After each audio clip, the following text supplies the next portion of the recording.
तो दोस्तों श्री रेणुका शुगर ने अपने क्वार्टर टू के नंबर को डिस्क्लोज कर दिया। विश्वास मानिए नंबर बहुत ही शानदार है, बहुत ही बेहतरीन क्वार्टर इस क्वार्टर में कंपनी ने दिए हैं। चलिए देख लेते हैं क्या नंबर्स है, कैसे क्या है, चलिए देख लेते हैं। तो ये डाटा बेसिकली मिलियंस में दिया हुआ है, मैं आपको करोड़ में कन्वर्ट करके समझाता हूँ, ईजी होगा समझने के लिए।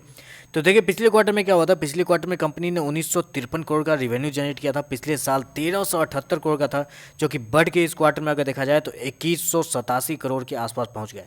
तो कह सकते हैं कि कंपनी का जो रेवेन्यू है ऑलमोस्ट बोल सकते हैं आप कि साल दर साल अप्रोक्सीमेटली 55% के आसपास की तेजी आपको देखने को मिल रही है। जबकि क्वार्टर क्वार्टर जाए तो वहाँ भी अप्रोक्सीमेटली 10% के आसपास की तेजी आपको देखने को मिल रही है।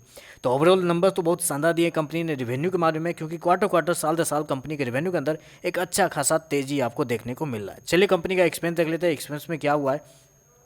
पिछले क्वार्टर में कंपनी ने 2083 करोड़ का एक्सपेंस खर्च किया था। पिछले साल 1530 करोड़ खर्च किए थे, जबकि इस क्वार्टर में 2335 करोड़ कंपनी ने खर्चे किए हैं।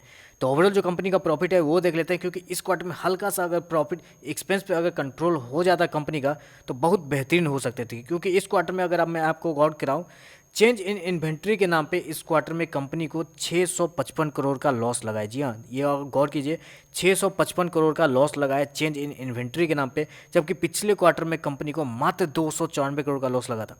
तो वहाँ से अगर आप देखें तो साढ़े मतलब अप्रोक्सीमेटली आप बोल सकते हैं कि 350 करोड़ के आसपास का डिफरेंस है कल पिछले क्वार्टर या इस क्वार्टर के चेंज इन इन्वेंट्री के एक्सपेंस के अंदर। तो वही अगर 350 करोड़ इस क्वार्टर में ऐड हो जाते तो नंबर इतने भयंकर हो सकते थे कि विश्वास मानिए नंबर बहुत ही शानदार हो सकते थे। लेकिन किस्मत खराब की एक्सपेंस कंपनी कंट्रोल नहीं कर पाई इस वजह में, जिसकी वजह से कंपनी का जो लॉस है पिछले क्वार्टर में 113 करोड़ का लॉस था। पिछले साल 97 करोड़ का लॉस था, जो कि इस क्वार्टर में देखा जाए तो 141 करोड़ के लॉस के मुकाबले है।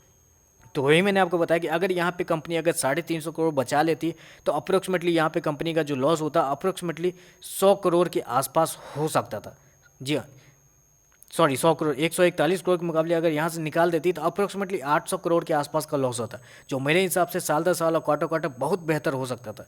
लेकिन जस्ट बिकॉज की कंपनी अपने एक्सपेंस पर कंट्रोल नहीं कर पाई है, जिसकी वजह से कंपनी का जो लॉस है वो बढ़ता हुआ नजर आपको आ रहा है। तो टेक्निकली वे में आप समझना चाहे तो नंबर्स देखें जो कागज़ पर दिख रहा है उस हिसाब से देखें तो नंबर्स थोड़े से खराब है, क्योंकि कंपनी का लॉस साल दर साल क्वार्टर क्वार्टर बढ़ चुका है। लेकिन आप गहराई में जाएंगे नंबर्स के तो आपको पता चलेगा कि कंपनी का रिवेन्यू बहुत बेहतरीन हुआ है। ऊपर से कंपनी इस क्वार्टर में अगर एक्सपेंस को कंट्रोल कर लेती तो नंबर बहुत भयंकर हो सकते थे।